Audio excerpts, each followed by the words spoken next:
According to Emma Foranger, merchant from grist.org, Southern California contains the largest ports of the nation, coming in at Los Angeles and Long Beach.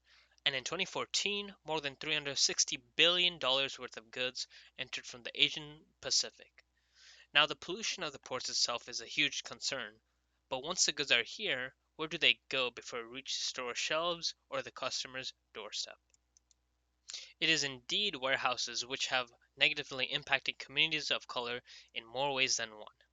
Firstly, the transportation out of the ports creates air pollution, but it is made worse with the ever growing convenient, highly demanded, and fast services of corporations like Amazon, who creates warehouses as big as 2,610 acres, which brings in as much as 69,000 daily transportation trips.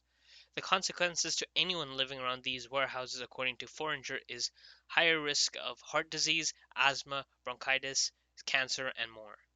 Due to capitalistic endeavor and limited space, corporations seek to build warehouses where the rates are cheaper and where there are freeway routes, which is typically in areas with high concentrations of low income minorities. As stated by the Environmental Health Sciences Center of UC Davis by Angelina Angelo with Julianne Ng, the adverse effects of warehouse pollution and related traffic congestion are overwhelmingly concentrated in neighborhoods inhabited primarily by Latino communities and low-income communities. Other new research shows the population living within half a mile of a warehouse is 64% people of color in California. Another devastating impact of these warehouses is how they impact children of these communities. As mentioned by Angelo and Ng, in California, over 300 warehouses are 1,000 feet or less from 139 schools, and an additional 600 warehouses are located within 1,500 feet. Children in schools with close proximity to warehouses are faced with long lasting health issues as their bodies are developing with and taking in harmful particulates, and they often spend more time outdoors for recess activities. Gardena and Hawthorne are cities in my area of California which contain an Amazon warehouse. When we look at the statistics on census.gov, we can see a clear majority of the population being minorities with Hispanic or Latino, with 42.7% being in Gardena and 55.2% in Hawthorne. When we explore the Gardena warehouse on Google Maps, we can notice it is conveniently close to a freeway and unfortunately in proximity with Gardena Elementary School, which is right next to the freeway. Transportation trucks would pass through. And at a little more of a distance, there is Ambler Avenue Elementary School. It gets unbelievable when you look at the Hawthorne area where the DLA 8 Amazon warehouse is located. This whole sector is in the center of the community, containing a vast amount of distribution, technology, logistics, aerospace, transportation, vehicle academy, and manufacturing facilities. And if we look above, we can see significant sources of pollution from the 105 freeway and the airport. Key facilities to take note of is the Amazon warehouse, Costco Business Center, FedEx Ship Center, Tesla Design Center, and SpaceX. There's further pollution to the surrounding area with transportation related schools like the Hawthorne DMV and Beach City's Aviation Academy. On the top right, we see large supply stores like Lowe's, PetSmart, and Target. At the border of this massive business and industrial sector is Hawthorne Memorial Park, Holly Park Little League, and Chester Washington Golf Course. Along with the pollution, the surrounding communities are impacted in a variety of other ways, which D'Souza, Belair, and Namir share in their article. With warehouses offering a multitude of jobs, governments offer tax cuts to lower-end corporations. D'Souza, Belair, and Namir explains, the low per-acre tax revenues from warehouses and the absence of sales tax do not significantly enhance local government revenues, nor do they offset accompanying externalities. As a result, communities face road wear and tear and lower government assistance. The increased traffic congestion leads to an increase in collisions and light and noise pollution. Furthermore, the climate is significantly altered with the addition of heat islands and stormwater runoff.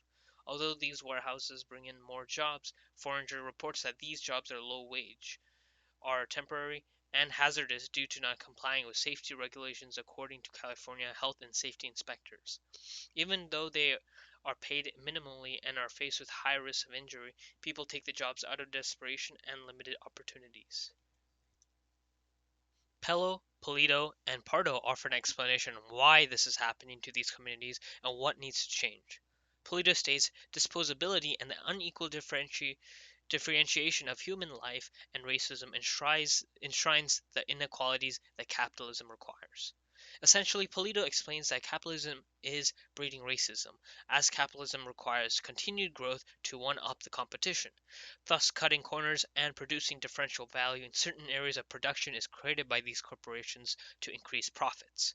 Pardo comments that these corporations see minorities in particular to sacrifice because they see these communities as easy to take advantage of due to their cultural values, lower levels of education, and lower political involvement.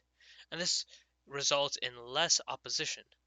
Pello offers another insight on how policymakers, institutions, and corporations vilify minority communities to justify their actions.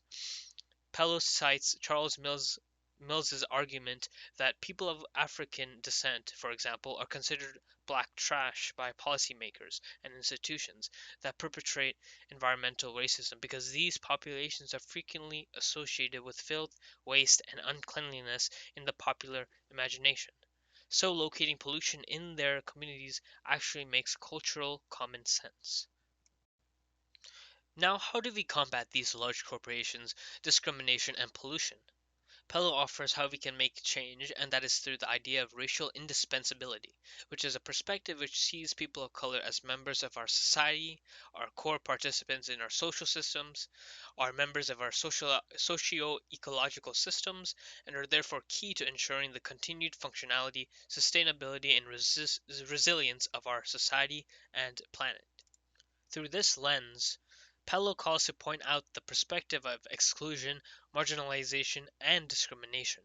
This can be done in a variety of ways, like creating grassroots movements, which have been successful, as in the case with Mothers of East LA. Protesting brings attention and includes people who may not be aware of these issues.